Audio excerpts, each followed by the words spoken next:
Welcome to Healthy and Wealthy Conversations, where we discuss everything that leads to health and wellness for your whole spirit, soul, mind, and body.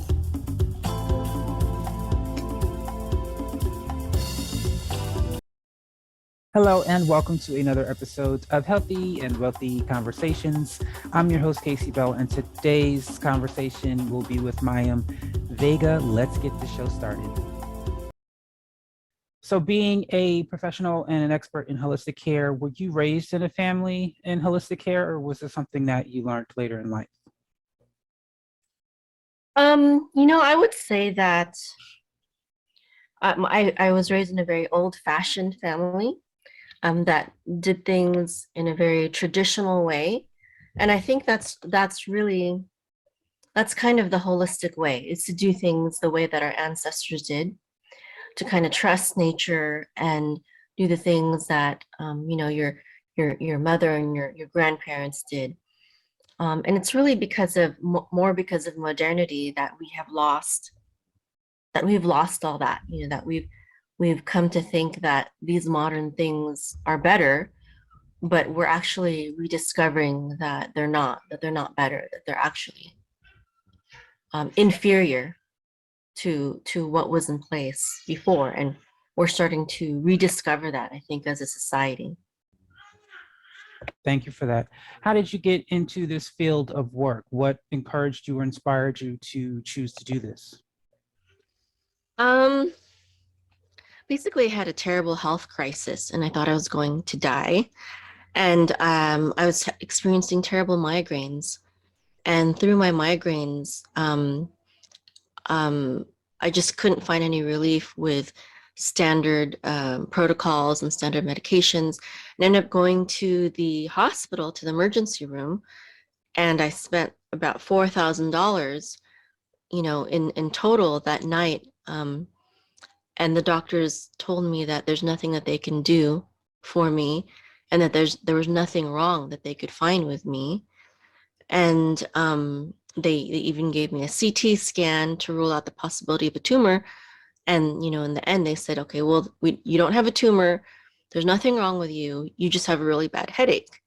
And I was like, that's ridiculous. Like, how could I just have spent $4,000 and you tell me that there's nothing wrong with me? Why would I be here if there's nothing wrong with me? And doctors spend 150 to $400,000 on their education, and they should know some of the things that I later ended up learning by myself. They should have known that, they're the enlightened ones, they're the educated ones, right? But the truth is that the modern medical system is very much broken, and they don't really study the true cause of disease, because if they did, the modern medical system wouldn't be as profitable and as lucrative as it is today.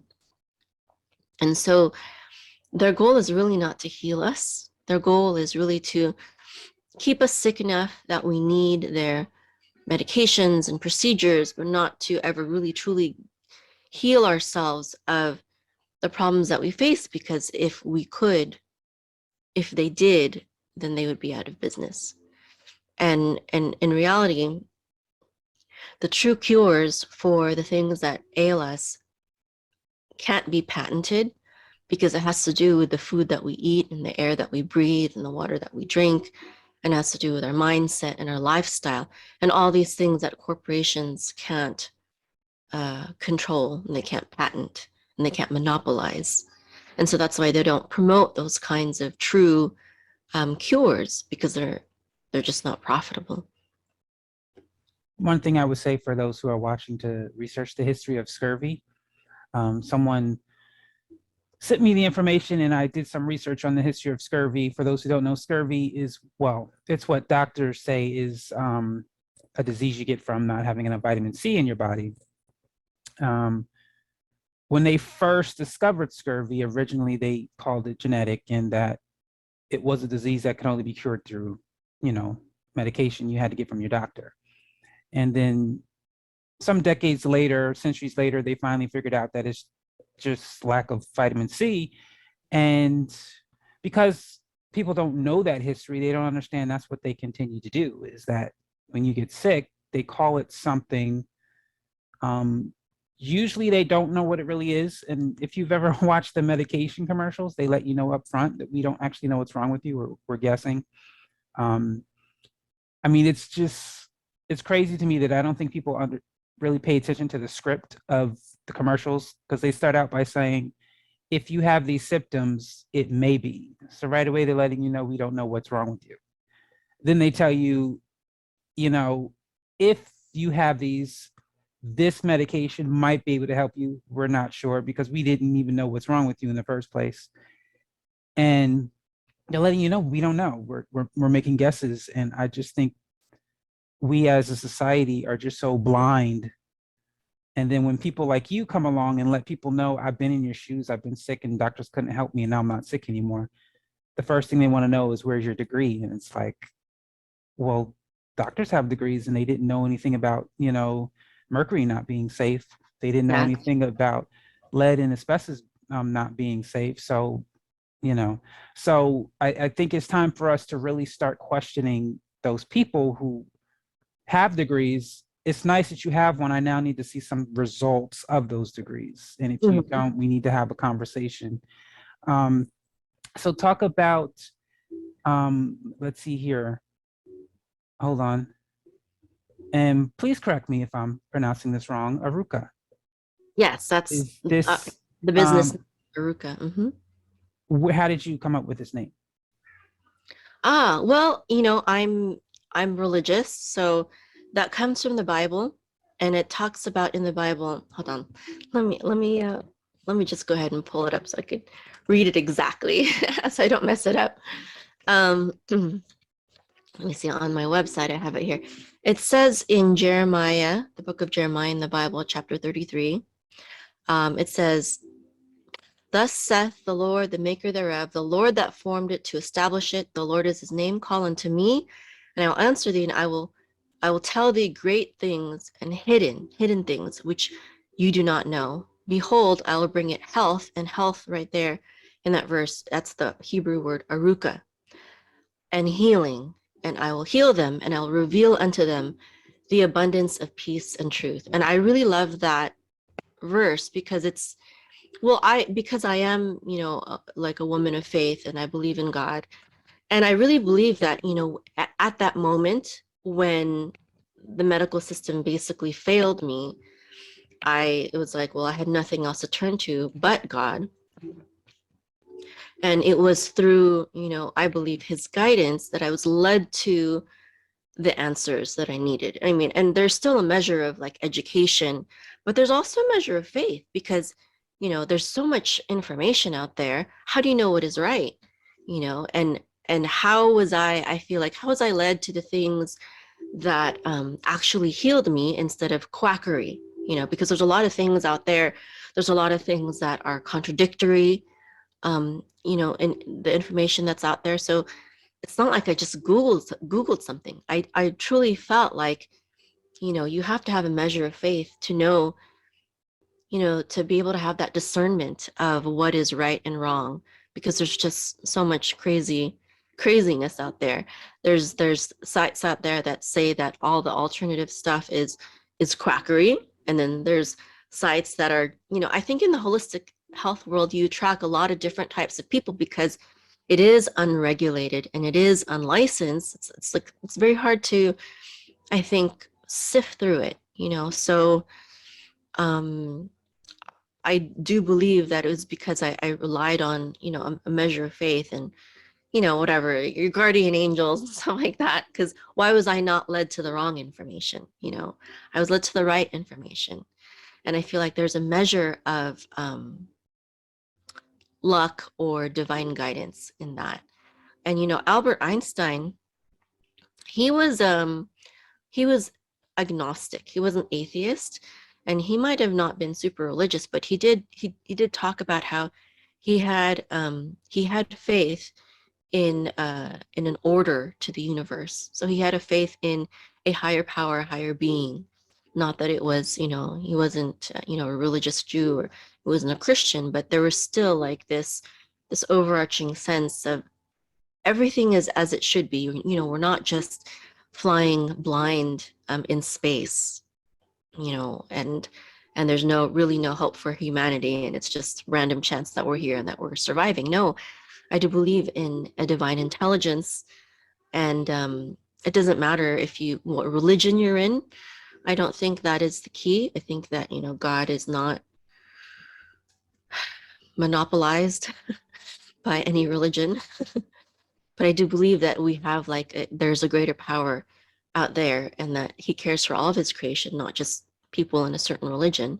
And he wants to bring all his children to salvation and healing and truth and light and good things, and that he wants to bring humanity as a whole to a brighter future that does not have to do with monopolies and pharmaceutical companies dictating to us what is good for us. I think that God wants his creatures to be empowered and to be self-reliant and self-sustaining.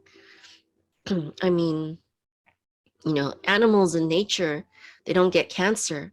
And it's interesting because when animals come into captivity and they start eating junk food, junk animal food, that's when they start getting cancer and strange diseases that they wouldn't in nature. It's the same thing with human beings.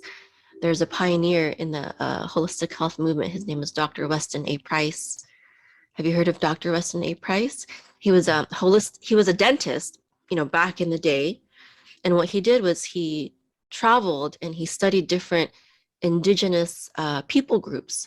And he found that they didn't brush their teeth, yet they had excellent dental health. They didn't have cavities, they didn't have crooked teeth, and they didn't have diseases like we have. They didn't have cancer, diabetes, heart disease, high blood pressure. They didn't have any of those things because they ate the food that they hunted and that they fished in nature, and then they foraged. They ate those plants and they ate very naturally, and they didn't have the diseases that we had. And he also saw that when those same cultures started adopting Western diet and Western ways, that they did start getting the diseases of the West. So it's the same thing with animals as well as human beings. It's just the same story over and over again. We think that we're so civilized, but actually we have caused a lot of the problems that we need so-called cures for today. Well, I think one of the problems is we separated God from science, because when you say the dentist went to the indigenous places where they were, eating their meat fresh, meaning the day they killed it. That's what the Bible tells us to do, that you eat the meat the day you killed it, and then after whatever's left over, you burn it.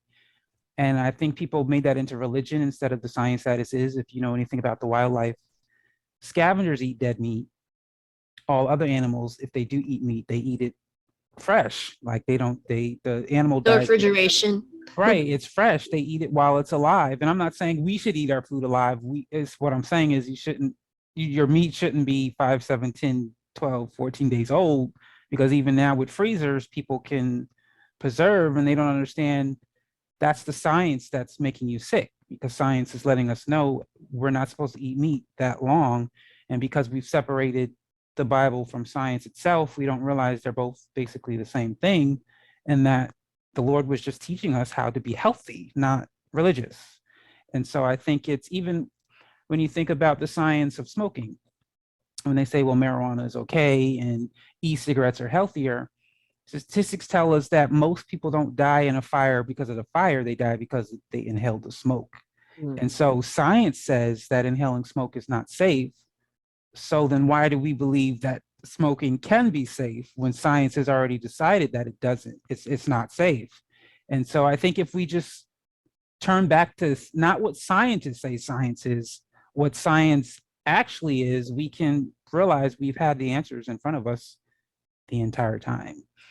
And so I'm grateful for you that you are able to bring your not just information, your experience to people. So talk about some of the services you have here. So I see a health coach certification, and you have a free mini course. What exactly can people who come to you expect from you?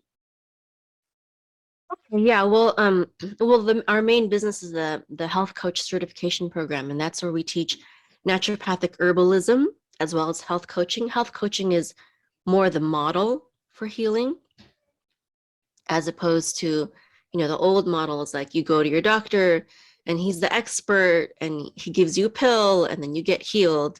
Everyone knows that that's failing. The health coaching model is, the person, just like a coach, an athletic coach, the athlete is the star. Well, it's the same thing with the health coaching. It's like you are your best doctor, you are your best healer. And as a coach, I'm here to help you bring that inner doctor out of you. Wait, I have another quote about this. Hold on, let me read this. Love this quote. Okay, so first of all, Thomas Edison said, he was, of course, the inventor of the light bulb and, a visionary. He said, the doctor of the future will give no medicine, but will interest his patients in the care of the human frame, in diet, and in the cause and prevention of disease. And so this is one of the important things that health coaches do, is they help people understand their bodies, right? And in the cause and prevention of disease. Doctors should be doing that, but they don't. they just give you a pill. They're pill pushers, these days. Now there are some really, really great holistic doctors out there, but typically those doctors are that way because they are self-studied, not because they learned holistic health and healing from medical school.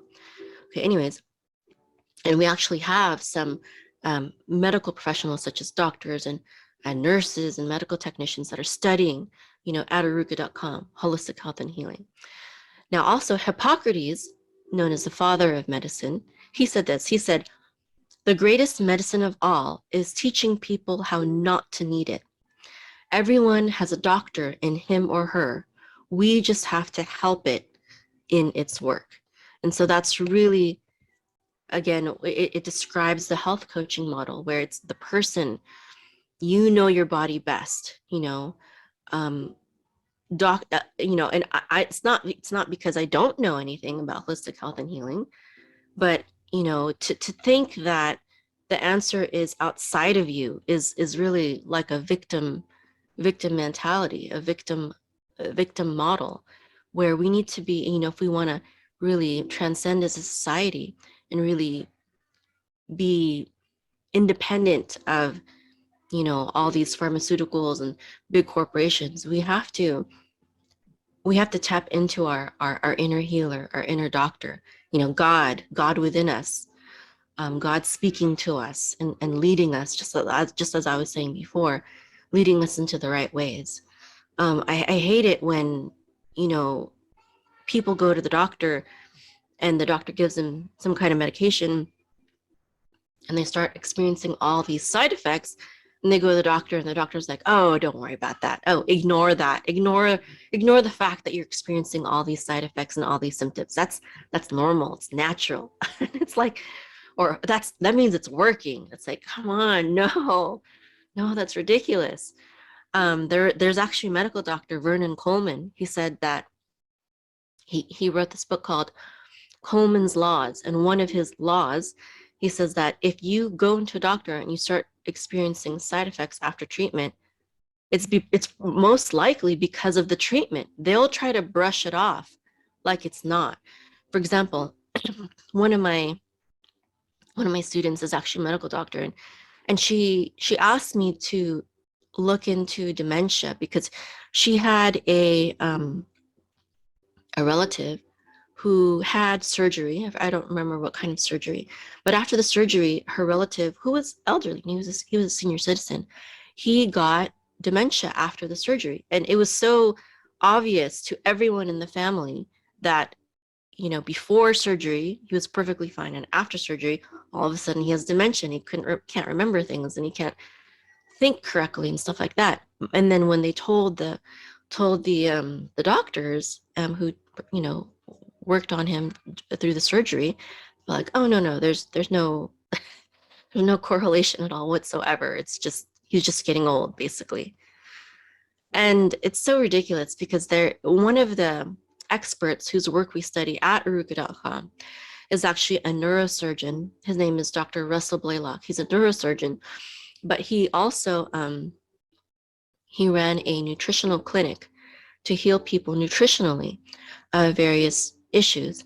And he talks about how there is a phenomenon of, people getting dementia after surgery because of the anesthesia, especially when they're in their advanced years. And doctors either don't know about it because they're ignorant and they don't want to know about it. They don't, a lot of times they just do not want to take responsibility for that, even though they have insurance to cover them anyways. But that would open a whole bag of worms, and that would help make them have to question their education and question their procedures. Well, that's not convenient. It's convenient to just do as they've always done and get paid. And also, it doesn't happen to everyone. So what does it matter that it happens to a few people? It's not it's not in their best interest to get to the real answers. So anyways, so that was an unfortunate thing, and it's just sad. And it's another example of the ignorance of medical doctors these days, and are they doing it willingly or on purpose? It's like, well, it's a little bit a mixture of both, honestly, sadly. So anyways, I might have I think I got distracted on that story. I think, okay, so okay, so those, the health coach certification, that's for anyone who would love to be a naturopath or nutritionist or health coach, but they don't have years of time or hundreds of thousands of dollars to go to regular school for naturopathy or acupuncture or something like that. It's a program that they can do from the comfort of their home. And the business model that we teach is an online business model, because that's the one that I have used. I've successfully been able to work from home. And it's a very convenient model, especially with everything that's going on with the pandemic and everything, and people's jobs being threatened and businesses, being shut down. It's just been such a blessing to not have to worry about all that and just be self-sufficient, not only in terms of health, but financially. And so there's that. But for people who aren't interested in, doing it professionally, being a holistic healer professionally, we do have just the free mini course on how to become a healer more like for yourself and for your family. And it's an ongoing thing. But for now, we have things like how to heal yourself from the top two things that people come into the doctor for. Number one is colds and flus. That's the number one thing that people come into the doctors for. Number two is actually urinary tract infections. That's the second most common thing that people go into the doctor for. And then also things like how to support yourself and to help yourself prevent yourself from dying from some of the leading causes of death, which is basically heart disease and stroke. And one of the major factors in that is having high blood pressure. So there's holistic health and healing for high blood pressure, and tips also for cancer, the holistic approach to cancer, and just different things like that. Just things that I really feel like everyone should know from high school and college. Like we spend like 12 years learning all sorts of different types of subjects, but we don't learn the things that are most important to us. I believe health and healing, that's one of the most important subjects that people should be learning in school. And yet it's not. The most important things we usually don't learn it in school, like, how to invest your money and, stuff like that. And we don't, how to build a business, how to not be in the rat race. I think entrepreneurship, especially in America, like we should all know how to start an online business. I mean, if we really want to stay on top in the world today, it's a global economy, it's an online economy.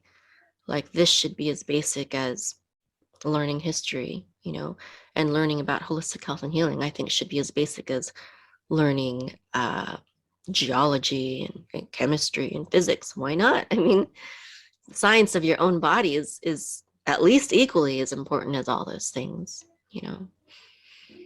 Definitely. I definitely believe we should be learning more about the science, the why behind everything. When they say an apple a day keeps the doctor away, why? Why? There is a why, they don't teach it. And I do believe out of all the sciences we should learn our body and what the aches and the headaches mean, and even I just recently, well, I'll say about a year ago, I found out that pimples are not necessarily natural, and pimples, depending on where they are on the face, tells you what's wrong with the insides of your body. And they never taught that. They just said, "Oh, you're a teenager. It's regular. It's supposed to happen, and it doesn't mean anything." And to find out that every pimple tells you something wrong with either your kidney, your lungs, your liver, your heart, or something, they didn't teach that. And so it is very important that for those who are not getting taught, go find out for yourself, learn it yourself. Um, so, question for those who may not know, what is herbalism and what is naturopathy, and what's the similarity or the difference, or are they the same thing? What exactly is it? Yeah, so that's a great question. I know a lot of people ask that. So herbalism is basically the ancient art of healing, right? That's what, before there were any such thing as hospitals or doctors or pharmaceuticals or anything like that, there were herbalists and they used plants and nature to heal themselves. Naturopathy is more of a modern word, and the way I use it is I use it to encompass everything else that doesn't fall into the ancient art of herbalism. So, for example, homeopathy is not an ancient healing art, it's actually more modern. And so that would fall more under naturopathy, not exactly herbalism. And then you have other things like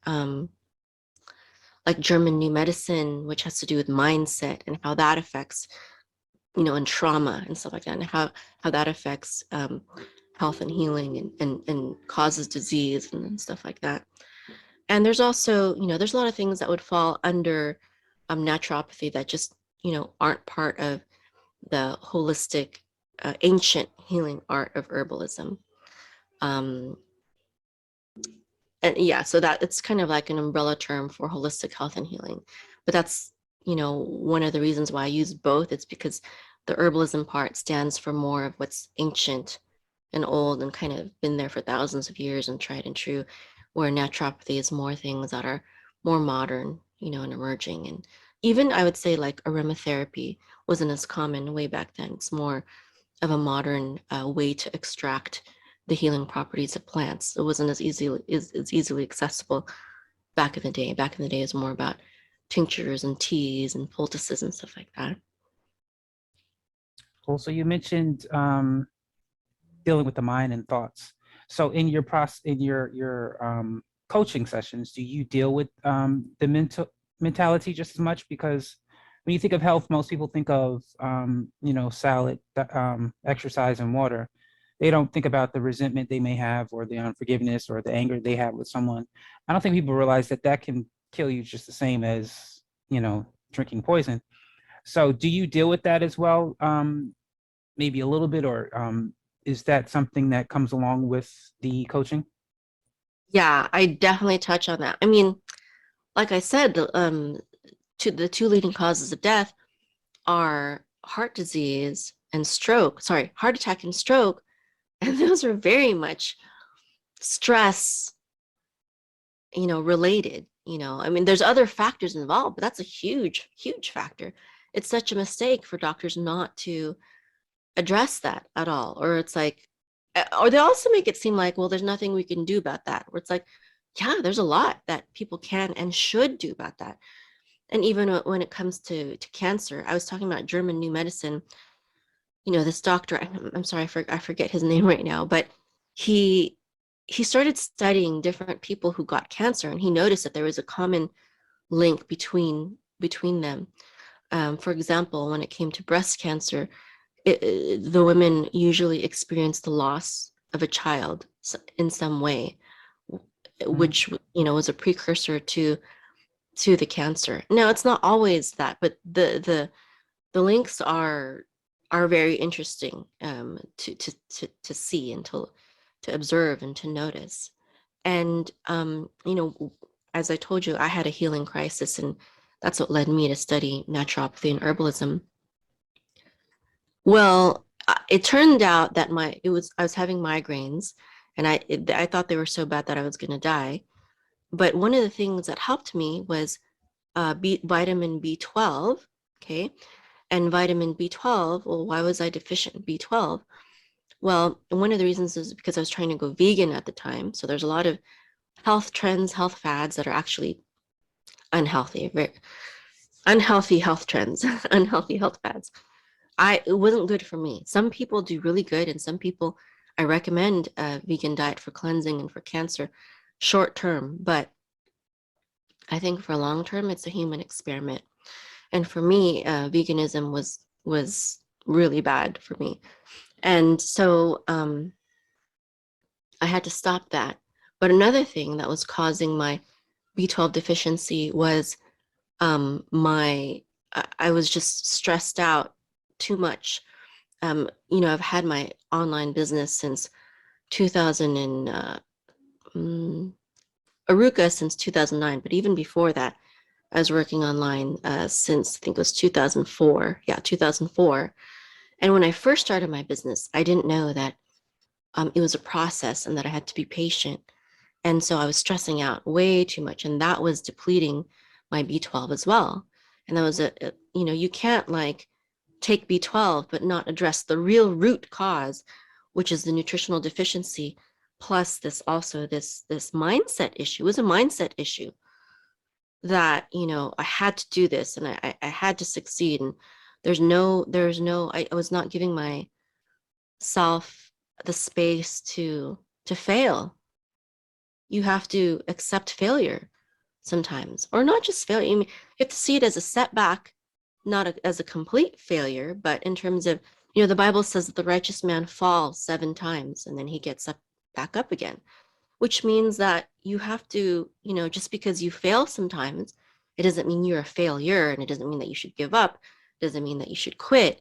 It just means that it's a learning experience. And I had to realize that, and I had to not let things get to me and not let things upset me. I had to, you know, be like water and just like let things just flow, flow through me, and not hold resentment and anger when things didn't go my way, or when clients didn't pay, or workers didn't do what they were supposed to do. These things added to my stress and to my illness and to my migraines. And thankfully I was able to put all the pieces together, um, so that I could realize what was causing my illness. And that's a very similar thing that I help um, people do as well. I mean, we always start with, things like diet and nutrition, and then add, the herbs, and educating people about vitamins and stuff like that. But then we also have to get into, what unforgiveness are you holding on to? What is your work situation like? What is your marriage situation like? Are you in a toxic relationship? Do you have toxic friends? Or even just your environment that you live in? Are you in a highly polluted environment? Are there a lot of EMFs bombarding you where you live? Maybe you're extra sensitive to electromagnetic fields. There's a whole host of things that can be affecting you. And sometimes you think, oh, well, I need to hang on to that. I can't. But it's like, well, if you're dying, do you really need to hang on to that? Because how long will you be able to hang on to that? People think, well, I have to do this because I have to provide for my family. And it's like, well, you're not going to be able to provide for them long at all if you keep that up, So something that people have to, it's an important part of healing. You can't, it's not holistic without that piece. And that's the spiritual piece. It's a mental and spiritual piece. And you can take all the herbs you want, but if you're in a toxic relationship, um how, I don't know how many herbs you can, you'll have to take to counter that. There's no Yeah. herbs that will fix a toxic relationship. Yes. So I looked it up. It's I believe Dr. R.G. Hammer. Does that sound familiar? Yeah, German. Yeah, there we go. Sorry. Yes. Yeah, I think people don't realize that the herbs only cure the toxins that are in your body, not the toxins that are in your soul, because they Yeah. can't they can't reach that because they're physical. The toxins in your soul are not physical. So you definitely have to seek therapy and just realize that, yeah, everyone, we've all made mistakes. We've all done something bad. We've all had something bad happen to us. It's not a time of shame and guilt, condemnation, blaming. It's just figuring out what's more important to you, being right or being healed, being healthy. And sometimes being healed and healthy is being right. And so thank you so much for being on the show. Is there anything you like to share? Lasting words you like to leave with the listener? Well, I guess I would like to say, trust yourself, question everyone, see yourself as the expert of yourself, not anyone else. And that doesn't mean that you know everything, but knowledge can be attained. Knowledge can be attained, but you have to live in your body. So I would like to empower everyone, encourage everyone to be their final authority and to tap into their inner healer and support that with knowledge, and facts and science and, all that. But ultimately, you are your best doctor. I truly, truly believe that. That is all the time we have for you today on Healthy and Wealthy Conversations. Thank you, Mayim Vega, for stopping on by and sharing, and you, the audience, for watching. Thank you. Have a great day.